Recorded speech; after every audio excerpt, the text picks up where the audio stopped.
Hi, and welcome to Dear Andy, where every week we answer your college football questions on SI.com. Let's get right to the first question. It comes from Okerlund, and he asks, Dear Andy, in light of the Winston crab caper, what would other football players have to take to top the unintentional comedy of Wednesday morning? Mr. Okerlund is referring to Jameis Winston being cited, not arrested, cited, for absconding with $32 worth of crab and crawfish from a local supermarket in Tallahassee. It was a comedy bonanza. But as far as unintentional comedy scrapes with the law go, people have a really short memory. This one might not even win the state title in Florida for this school year. Remember, Florida had a linebacker named Antonio Morrison arrested for barking at a police dog.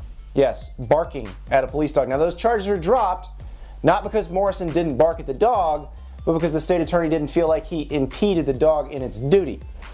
So we've got a little bit of ways to go in this school year, not much, but it's gonna be hard to top these two.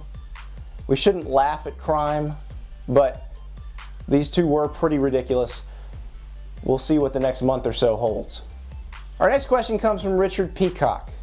And he writes, which 20 of the 65 from the Power 5 will not be scheduled by the SEC for a home-and-home series?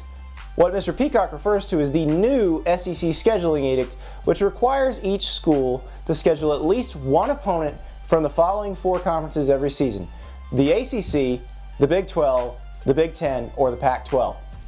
What he's insinuating is that the SEC schools may not want to do home-and-home series against, say, Stanford, Ohio State, Oklahoma, Florida State.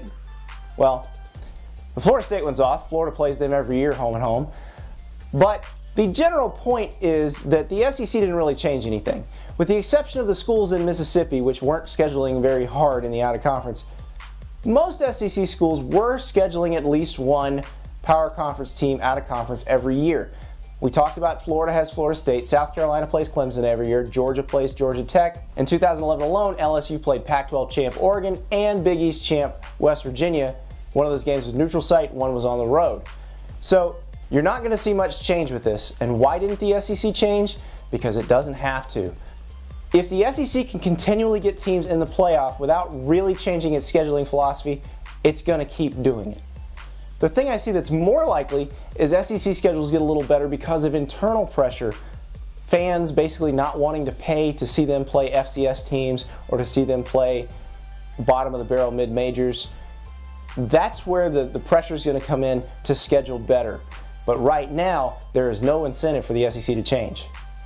Our final question comes from our friend David Bassity, Sports Information Director at the University of Houston, and he asks a great one. If you ever start your own committee, can I be on it? Strictly for weekly meetings in Lexington, Texas. What David's referring to is the fact that the College Football Playoff Committee is going to start releasing rankings around Halloween, and they're going to meet every week to come up with those rankings, and then they're going to have a TV show every week that reveals said rankings. Now, Jeff Long, the Arkansas Athletic Director, that's his day job, and the chair of the committee, is going to have to explain those rankings every week. That sounds like the worst job ever. So if I started my own committee, we probably wouldn't talk about college football rankings because, let's face it, that's boring and people get really mad sometimes. We'd probably talk about barbecue. David makes a fine point about having the meetings every Saturday morning in Lexington, Texas. That's the home of Snow's Barbecue. They're open 8 a.m. every Saturday. That's the only day they're open. And they're closed when they run out of brisket. That sounds like a fine place, but David, I'd take it one step further. We'd have our first meeting at Snow's, but then we'd start moving it around. Maybe we go to Rodney Scott Barbecue in Hemingway, South Carolina one week. Maybe we go to Archibald's in North Port, Alabama. Maybe we go to Union Wood Shop in Clarkston, Michigan. I say we take it on the road, and anybody who wants to join my committee had better be hungry.